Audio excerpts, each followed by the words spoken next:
ગુજરાતી ન્યૂઝમાં આપનું હાર્દિક સ્વાગત છે। હવે જોઈશું આજના સમાચાર। આજના તાજા સમાચાર સામે આવી રહ્યા છે, જેમાં દાહોદ જિલ્લાના કતવારા પોલીસ સ્ટેશનની મોટી કાર્યવાહી હાથ ધરી છે। ખંગેલા ચેકપોસ્ટ પર નિયમિત વાહન ચેકિંગ દરમિયાન એક આઈસર ગાડીમાંથી વિદેશી દારૂનો જથ્થો ઝડપાયો છે। પોલીસ દ્વારા ચેકિંગ દરમિયાન આઈસર ગાડીમાં કાળા મીણિયા કવર ચઢાવેલી અલગ અલગ કંપનીની દારૂની પેટીઓ લઈ જવામાં આવી રહી હોવાનું જાણવા મળ્યું હતું। તપાસ કરતા કુલ 304 પેટી દારૂ, જેની અંદાજિત કિંમત ₹38,24,400 થાય છે, તેવો મુદ્દામાલ મળી આવ્યો હતો।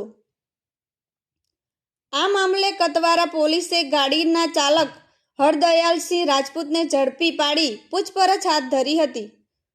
પૂછપરછ દરમિયાન ખુલાસો થયો કે આ દારૂનો જથ્થો સુરેન્દ્ર રાજપૂત તથા કતારસિંહ રાજપૂત, જેઓ હાલ રહે જેસાખેડા, રાજસ્થાન, દ્વારા ભરવામાં આવ્યો હતો, જ્યારે આ દારૂ અજય ભરવાડ, જેઓ હાલ રહે વલભીપુર, ભાવનગર, દ્વારા ગુજરાતમાં મંગાવવામાં આવ્યો હોવાનું સામે આવ્યું છે।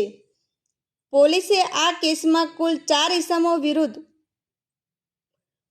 પ્રોહિબિશન એક્ટ મુજબ ગુનો નોંધી વધુ તપાસ હાથ ધરી છે। દારૂ કયા માર્ગે અને કોને સપ્લાય થવાનો હતો તે દિશામાં પણ તપાસ ચાલુ છે।